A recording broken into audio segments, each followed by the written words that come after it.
자, 시장 상황 잠깐 체크를 해보겠습니다.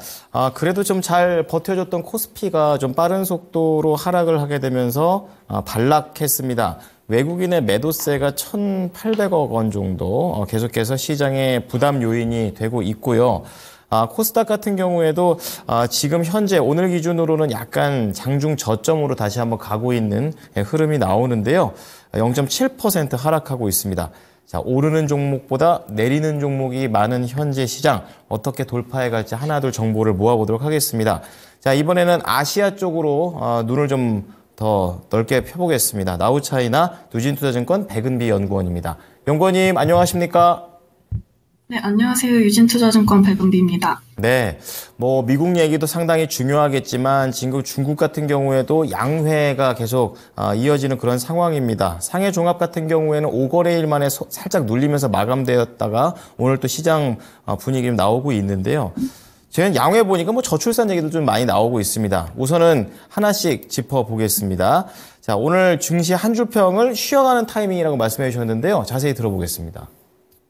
네, 양회 이벤트 끝나고 증시가 약간 하락하고 올라가고 약간 변동성이 조금 보이는 상황인데요.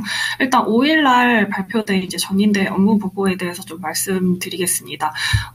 그 전인대 업무 보고에서는 올해 성장 목표가 제시가 되기 때문에 시장에 관심이 많이 집중되는 그런 이벤트인데요. 이번 양회는 딱 시장이 예상했던 정도였다라고 볼 수가 있을 것 같습니다. 제시된 경제 성장 목표치는 작년이랑 같은 5% 내외, 신규 고용은 1,200만 명 이상, 물가는 3%로 제시가 되었습니다. 올해는 근데 코로나19 기저효과가 사라지기 때문에 사실 목표 달성이 쉽지는 않아 보이는데요. 그 와중에 이제 재정 적자율이 3%로 작년과 동일하게 유지가 되었습니다. 대신에 이제 지방정부의 특수채 한도는 1,000억 위안 증가한 3.9조 위안이었고요. 재정 적자율을 유지하는 대신에 이제 특별국채 1조 위안을 발행하기로 결정이 되었습니다. 특별국채는 앞으로도 수년간 지속돼서 이제 발행될 예정이고요. 일단 올해에만 1조 위안이 발행될 예정입니다. 특별고체를 통해 조달한 자금은 이제 국가 중대 전략 프로젝트랑 핵심 분야의 안보 건설에 활용될 예정이고요. 그래서 전체적으로 이제 재정 적자랑 이제 특수채 그리고 특별국채 이런 것들을 모두 합하면 약 8.96조 위안으로 작년에 8조 위안보다 조금 많아졌습니다. 근데 사실 작년 말에 발행한 1조 위안의 추경 중에 절반이 올해 발행될 예정인데요. 작년 말에 조달한 이제 5천억 위안도 실질적으로는 올해 사용될 예정이기 때문에 대략 증가 정도가 이제 1.5조에서 2조 위안 정도가 확대가 될 것으로 보여집니다. 작년보다는 늘어났지만 이제 전체 GDP 대비로 규모를 보면은 이제 1%에서 2% 정도밖에 되지 않기 때문에 사실 과거의 4조 위안 정책이 GDP의 13% 정도였다는 점을 감안하면 사실 올해의 부양 강도도 그렇게 크지는 않다라고 좀 보여지는 상황입니다. 그래서 이런 것들 때문에 이제 증시는 잠시 쉬어가는 타이밍이 될 것 같고요. 양회 이후에 10일간의 증시 수익률 과거의 사례를 좀 살펴보면 중국 증시 대체로 상승하는 모습이긴 하지만 코로나19 이후로 이제 양회의 영향력은 계속 약해지고 있는 상황입니다. 그리고 올해 공격적인 부양이 없고 구조조정이 좀 지속될 예정이기 때문에 정책 수혜를 받은 신흥산업이나 국유기업 정도가 좀 관심을 받지 않을까라고 예상하고 있습니다.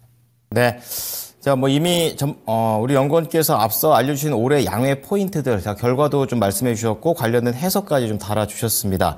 자, 그리고 나우 차이나를 계속 들으면서 아는 것은 중국에서 봐야 될 건 부동산하고 딱 소비인 것 같은데 이 부분을 또 업데이트를 해주시네요. 하나씩 좀 들어보겠습니다.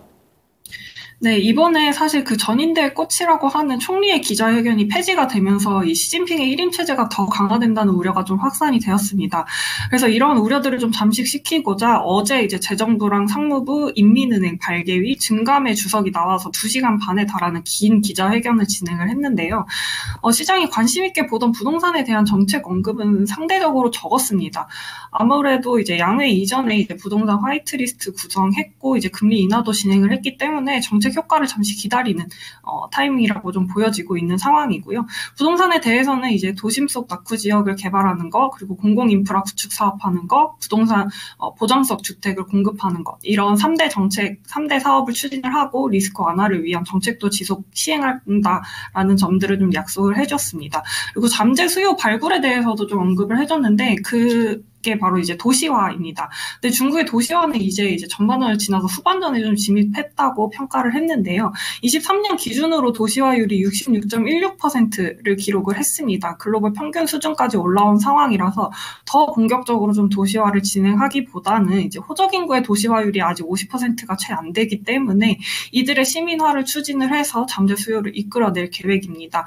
호적제도 때문에 이제 해당 지역에 호적이 없으면 이제 사람들이 부동산을 살 수도 없고요. 자녀의 교육을 받을 수도 없고 뭐 의료 서비스를 누릴 수도 없습니다. 근데 이런 호적제도가 개편이 되면은 이제 농촌 인구들의 이제 시민화가 진행이 되고 그렇게 되면 전반적인 소득 수준도 올라가고 소비 지출 확대 효과도 기대해 볼 수 있을 것 같습니다. 그리고 두 번째 이제 내수에 대해서 좀 말씀을 드리면 생각보다 이번 기자회견에서 자세하게 언급되었던 부분이 이제 바로 내수 촉진 정책인 것 같습니다.